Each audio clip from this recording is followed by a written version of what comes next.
What's up, everybody? How you doing? It's Carpo here.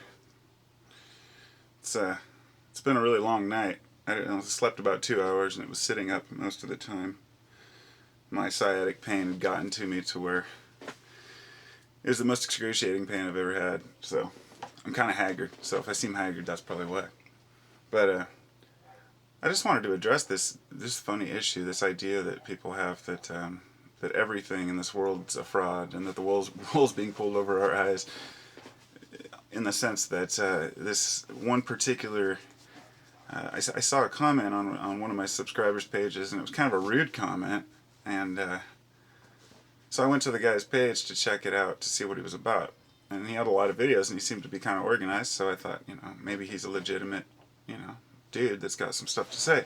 So the first video on his page was about the moon, and it was about how the moon believers have been fooled, and it was like he claimed he had this smoking gun, that the moon was a projection, and he showed a total of, I think, 3 or 4 pictures of the moon. One of them, the last one that was the smoking gun, was a picture of a crescent moon that supposedly had a star in there, proving that it was a projection, that it was fake. He was claiming the moon was a projection. And so I asked him a legitimate question, and he blocked me right away. And I thought, wow, is this what we're, and so I wanted to read it for you because it was kind of interesting. I said, so is this video supposed to be convincing us that the moon is a projection? I'm not too sure what you're saying here. Perhaps I misunderstood. I was being honest because I wasn't quite sure. I couldn't make it out. It was the first video of his I'd ever watched. I said, perhaps I misunderstood. As an amateur astronomer and a moon fan, I can assure you that it is indeed a real thing, but to each his own. He responds with this. Get out, asshole. I could care less what you think. You think you're going to start some beef with me, dickhead. Get the fuck out now. Do not comment again or you will be fucking blocked, understand? But he blocked me anyway before I could comment. I did not ask for your opinion, which he did by posting a YouTube video. That's the reason why we make our videos public. You do not have freedom of speech, ass face. I am not the government. Watch your fucking tone, understand, dummy? You answer yes or no, and only when directly asked a question. Now get. You left your shitty note for others to see. Now get. Bye. And, that was the question. I guess that was the response that I anticipated I would probably get. I didn't realize it would be so ignorant. But this isn't the first time that I've had someone make such a dumb response, So you read the comment section on some of these people that have videos like this, and it'll say, you're doing great work, and you're doing good work, and good work. It's always something really simple, one-liner. I mean, there's very rarely an intelligent comment ever made on one of these videos where it's from a scientific perspective at all. It's just people saying good job, and then they'll respond with like a one-liner like, thanks, or yeah. These are just one-line people, one-trick ponies. And it really fascinates me that people actually could believe something like that the moon is fake, that it doesn't exist. Now, I grew up with, I learned all about the hollow moon theory, 20 years ago, and I've been through all these different theories and what ifs about the Earth, and maybe the Earth does have hollow portions, and perhaps there is more to it that we don't understand. We know now that the sun is made up of an electrical system. That all our stars and astral bodies are connected by the electric universe, and all these new things we're discovering. But one thing that still remains solid is that the moon is a real body that exists. If the moon didn't exist, then the Earth would not function the way it does. And the moon and this is from people just don't understand anything about science, so they want to make claims without having anything to back it up whatsoever. And that's why they get angry when you respond and ask them a valid question. They want people to agree with them, not to ask questions or ask for evidence beyond a pixelated, crappy photo that has one pixel missing that appears to be white and looks like a star where the moon should be. It's silly, really, but like I say, to each his own, but where it gets to me is when people go on there and they're believing these people. They see a person that has a structured site or a structured page, and they seem to be into what they're into, and they've fallen into this belief paradigm where, they're looking for evidence to support their claims. So they're going to bypass the 99 out of 100 pictures that show the moon is a real thing, or all the pieces of evidence that show that the moon does indeed exist. Maybe perhaps there's some laser from space that they're using to pull the tides to simulate the moon. You know, the whole thing is that the moon and the tides work in conjunction with one another, and it's a very preposterous notion to consider that the moon isn't real. Now, as a person who, I have a nice reflecting telescope, a pretty good sized one, and I really love to watch the moon. I like to see the, you know, the lights play over the ridges and the craters. It's pretty fascinating, and I can honestly say no, I haven't been there, so I haven't touched it, so I can't say 100% that the moon exists. But without any evidence to support my claim, why would I make one like that? But this extends so far beyond just this hollow moon thing. I mean, this, or the non-existing moon thing, or the hollow moon, or whatever you might want to say. You know, I've heard, you know, when they landed one of the first, can't remember, one of the first shuttles or probes that they sent to the moon, when it hit, it sent out a resounding echo that reverberated through the moon for, I believe, hours, and that's what led a lot of people to believe that the moon was basically merely a shell with a hollow area inside. Perhaps it was just the area that they landed on, or, you know, perhaps it was something misunderstood. I haven't looked into that in a while.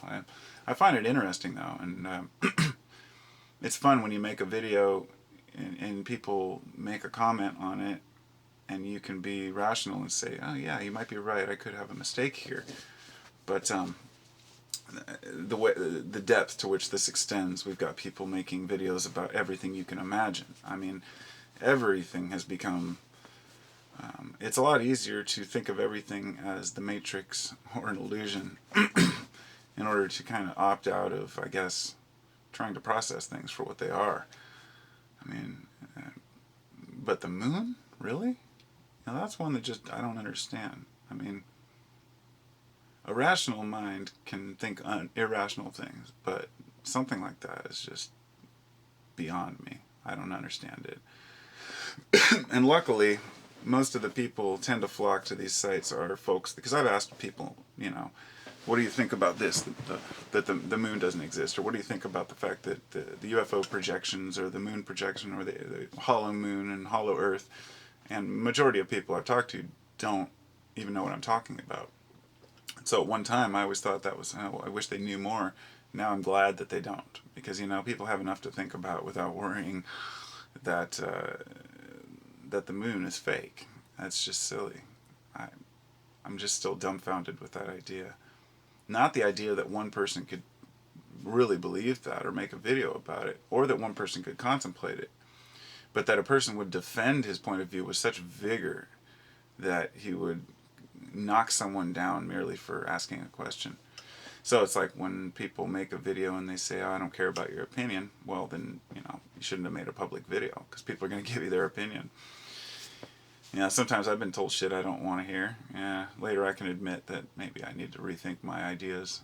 But anyway, there's a lot of bullshit out there. You know, a lot of people making really dumb accusations and even worse assumptions about things that they really don't understand.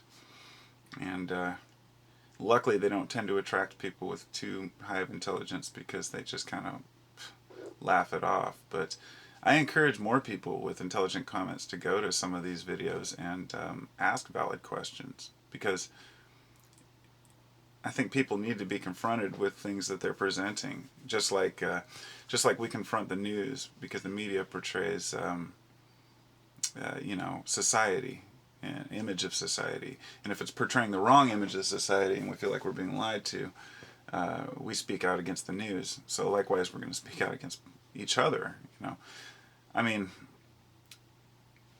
a lot of, you know, it's easy for a person to follow a YouTube channel, but it's just as easy to follow a book. And there have been a lot of authors who have, you know, there have been, you know, tens of thousands of crazy books that are based on assumptions and theories that people have really bought into for many years. And we tend to kind of surround ourselves with, like this, for example, this one I watched the other day, it was on Coast to Coast AM. It was a guy who spent the last 30 years studying reverse speech.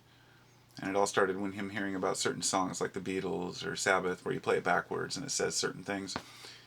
That's all he does for a living. He spends 30 years researching speech patterns and seeking out certain terms. And he claims that subconsciously we're putting words forth in a way that reverses, that in the reverse, when it's spoken, tells our true intentions. Like you might say something like, oh, I would never hurt you, and then in reverse a sentence, you might say something like, I'd hurt you, or I want to kill you, or something like that. And I find it silly. Silly. But there's a lot of people that are really into it and study it. And perhaps there's something to it. I don't know, because it's not my specialty. But it's just an example of how people can spend a long time researching one subject that nobody else knows really much about and be very convinced that it's true, and no one else can really disprove that it's true because they haven't had the proper research into that. And in today's world, with the information at our fingertips, we're all expert researchers. And we all can put forth a very small amount of effort to research. I mean, when was the last, 10 years ago, 15 years ago, if somebody made a comment, you couldn't just pull out your phone and Google it and see if it's true. I mean, not that Google's always telling you the truth, but you can get a general outline of what people think about a particular situation or the definition of a term. And so it's fascinating. So we don't have to ask people any longer, Like I've had someone make a comment the other day. I made this video about religious fundamental atheism a while back, and somebody made a comment, and I've gotten quite a few of these from people, talking about how fucked up the U.S. is, and how our country's so fucked up because of religion, and how their country is so much better because they're not religious. People are very proud of their countries when they're not religious, and they claim that that's how they stay afloat. That's how their country keeps ahead of the curve. And so I had a guy from Sweden. He said that his country has a majority of atheists, and it's considered to be one of the, the freest of crime, the freest of war. Of course, we're talking about Sweden, a small country here. And there are many factors to why a country doesn't go to war. I mean, there are many factors to why a country has less crime. It could be because the resources are adequate. But what it comes down to is when I looked into it, I found out Sweden ranks 4th in global corruption of all governments. And so when I presented that evidence to the guy, he said, that's not true. I can't find any evidence to support that. So I just Googled it and to confirm it, because I'd seen it on a newscast, and it was the first thing that came up. So I'm thinking people can research stuff if they want to find the answer, but if they're not looking for it, they can easily bypass it too. It turns out that the evidence, when I Googled, because he asked me, he said, I looked for it and I can't find any evidence that Sweden's 4th in corruption. He said, your information's mistaken information. So I Googled Sweden 4th in corruption, and it was the first Google hit, and when I clicked on it, it was Sweden's own paper. So it was them reporting on themselves. So it wasn't some just random biased other country. This was them reporting on themselves. And so when a country's corrupt, when a government's corrupt, it allows more product to flourish within that country, and therefore people are happier to an extent. And it's kind of a semi-socialist atmosphere if they do it right. I don't know how Sweden acts, but anyway, the whole point was that it's a misunderstanding, a person thinking that their country is better because of less religion, while at the same time thinking that all Americans are corrupt religious freaks. I know a lot of religious people that are really good people, and a lot of atheists that are really bad people. So, and vice versa, of course. So it's not about religion; it's about people. And I guess I know that didn't really tie into my video, but I was just saying all the evidence is there if we want to look it up, Google it. If you present evidence to someone and they say they can't find any of it, then they're not looking hard enough. So I can find plenty of evidence to support the moon. I see it all around me. I feel it. I sense it. I feel it in my bones. A full moon has a very strong effect on me and others, as well as on the oceans. It can easily be measured, the gravitational pull. I don't know where people come up with their weird theories, but it's kind of fun to make believe. But when you're cussing people out for their opinions, it renders you completely invalid. So, anyway, namaste. Peace and love to everybody. I'm going to take a banger.